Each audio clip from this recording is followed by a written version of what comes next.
Hi everyone, so today I had my RRBPO mains exam. First shift में exam था, second shift भी है इस बार। रीजनिंग से स्टार्ट करते हैं। तो रीजनिंग में ब्लड रिलेशन का क्वेश्चन था जिसमें मेरा बहुत टाइम वेस्ट हुआ। सेकंड इनपुट आउटपुट मैंने करने की ट्राई करी, मतलब 1-2 मिनट ही दिए थे, बहुत टाइम वेस्ट हुआ उसमें भी। Next age and year based puzzle मैंने पिक करी, उसमें भी बहुत टाइम वेस्ट हुआ। मतलब ये 3 चीज़ मैं नहीं कर पाई थी। इवन मैंने टाइम दिया था बट मुझसे नहीं हुआ था। सो व्हाट आई डिड, मैंने इनइक्वालिटी के क्वेश्चंस करे हैं, मैंने क्रिटिकल रीजनिंग के क्वेश्चंस करे हैं, प्लस अनसर्टेन पजल जो थी उसका आंसर मेरा 16 आया था। वी कुछ एक ऐसे स्टेटमेंट थी कि वी के लेफ्ट राइट में, तो एक जगह 5 हो रहा था वी के लेफ्ट में या राइट में, और एक जगह 10 हो रहा था, तो टोटल उसमें आ रहा था 16। ठीक है। और नेक्स्ट थी बॉक्स बेस्ड पजल, वो मुझसे हो गई थी। और मिसलेनियस क्वेश्चंस थे, वॉवल्स कॉन्सोनेंट्स वाले, डाटा सफिशिएंसी के क्वेश्चंस थे। तो ये सब मिला के जो मेरे अटेम्प्ट्स हुए हैं that is 20। Reasoning I think was doable.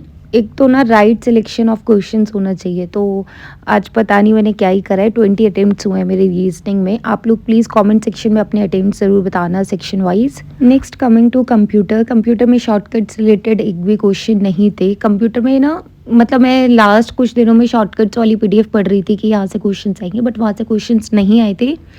Arora PDF जो मैंने आपको बहुत बार सजेस्ट करी थी, वहाँ से बहुत सारे क्वेश्चंस आए हुए थे आज एग्ज़ाम में। तो जिनका भी आरआरबी क्लर्क का एग्ज़ाम है वो अरोरा पीडीएफ फॉलो कर सकते हैं, वहाँ से क्वेश्चंस थे। आप लोग भी बता देना कमेंट सेक्शन में। सो मैंने कंप्यूटर में अटेम्प्ट करे 33। आई डोंट नो इसमें से कितने सही है कितने गलत है, मैंने रीचेक अभी नहीं करे हैं। देखो क्वेश्चंस तो अरोरा पीडीएफ से थे, बट मुझे कितना याद रहता है वो भी तो मैटर करता है ना। तो मैंने 33 ही अटेम्प्ट्स करे हैं, अब गलत सही का मुझे नहीं पता है। Coming to GA, GA was difficult. मतलब जीए होती ही डिफ़िकल्ट है। अभी लास्ट 4 मंथ्स का मैं इतने अच्छे से करके गई थी, मतलब दिन रात पढ़ रही थी, क्विज़ लगा रही थी, अटेम्प्ट कर रही थी स्मार्टकिडा सीए मॉक ड्रिल से। इतने सारे क्विज़ अटेम्प्ट करे थे मैंने स्मार्टकिडा सीए मॉक ड्रिल से कि मुझे फ़ील हो रहा था कि इस बार अच्छे मार्क्स आएंगे जीए में। एंड क्विज़ अटेम्प्ट करने की वजह से मुझे चीज़ें याद भी हो जा रही थी, क्योंकि ना क्विज़ आपको हेल्प करता है चीज़ें रिटेन करने में। बट एग्ज़ाम में उन मंथ से क्वेश्चंस ही नहीं आए, क्वेश्चंस आए हैं प्रीवियस मंथ से। स्पोर्ट्स वाला टॉपिक मैंने स्किप करा था, वहाँ से एक भी क्वेश्चन नहीं आया था। एंड तो जीए में मैंने अटेम्प्ट्स करे हैं 16।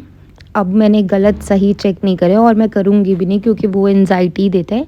जिनका भी अभी अपकमिंग एग्ज़ाम है आरआरबी क्लर्क मेंस, वो स्मार्टकिडा सीए मॉक ड्रिल से या जिस भी सोर्स को आप फॉलो करते हो वहाँ से मंथली क्विज अटेम्प्ट कर लेना, प्रीवियस मंथ्स के भी, that will help you. Next coming to quants. Quants में मैंने रॉन्ग नंबर सीरीज़ में बहुत टाइम वेस्ट करा है। मतलब होता है ना, आज ऐसा फील हो रहा था कि आज मेरा दिन नहीं है, इतना टाइम वेस्ट करा है मैंने रॉन्ग नंबर सीरीज़ में, जबकि इतनी सारी डीआई थी एग्ज़ाम में जो डूएबल थी, जो मैं भी कर सकती थी। मतलब अगर आप क्वांट में वीक भी हो ना तो भी आप कर सकते थे, बट रॉन्ग नंबर सीरीज़ में मैंने बहुत टाइम वेस्ट करा।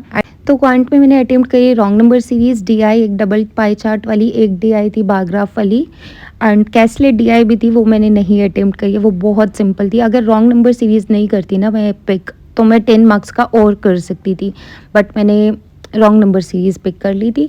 सो मैंने क्वांट में अटेम्प्ट करें 14। Please let me know your attempts in comment section. Next coming to English. English में ना आरसी थी डूएबल, इंग्लिश डूएबल थी बहुत ज़्यादा, बट स्टिल मैंने सिर्फ वही क्वेश्चंस करे जिसमें मैं श्योर थी कि हाँ यही आंसर होगा। मैंने नेगेटिव मार्किंग नहीं करी है इंग्लिश में। आई थिंक मैक्सिमम 1-2 क्वेश्चंस गलत हो सकते हैं, इससे ज़्यादा नहीं हो सकते।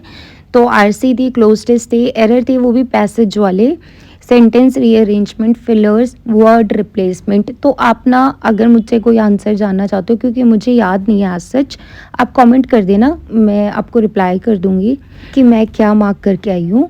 आज का एग्ज़ाम जितना मैंने एक्सपेक्ट करा था उतना अच्छा नहीं हुआ है। एंड मतलब ये ना आज एक रियलिटी चेक था कि मतलब अगर आप नॉर्मल मेहनत कर रहे हो तो आपका एग्ज़ाम क्लियर नहीं होगा, आपको बहुत एक्स्ट्रा एफर्ट्स डालने की ज़रूरत है, स्पेशली अगर आप हरियाणा से हो और जनरल कैटेगरी से हो तो।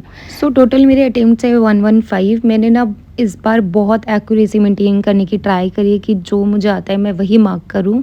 मैं ये सोच कर गई थी कि मैं कम अटेम्प्ट्स करके आऊँगी वो चलेगा, मैं ज़्यादा अटेम्प्ट्स नहीं करके आऊँगी, क्योंकि हर बार मैं यही करती हूँ, इतने सारे अटेम्प्ट्स करती हूँ मार्क्स कम आते हैं। सो मैंने इस बार एक्यूरेसी मेंटेन करने की बहुत ट्राई करी है। Because there is no point कि आप बहुत सारे अटेम्प्ट कर रहे हो और फिर एक्यूरेसी आपकी ख़राब हो रही है। तो मैंने इस बार बहुत ट्राई करा है कि मैं लिमिटेड अटेम्प्ट्स करूँ और एक्यूरेसी मेंटेन करूँ। लेट्स सी रिज़ल्ट कैसे आता है। सो प्लीज़ कमेंट सेक्शन में अपने अटेम्प्ट्स भी बता देना। सो या गाइज़, अगर कोई भी आंसर आपको मैच करना है प्लीज़ कमेंट कर देना। So yes, that's all about this video. Thank you so much. Bye bye, take care.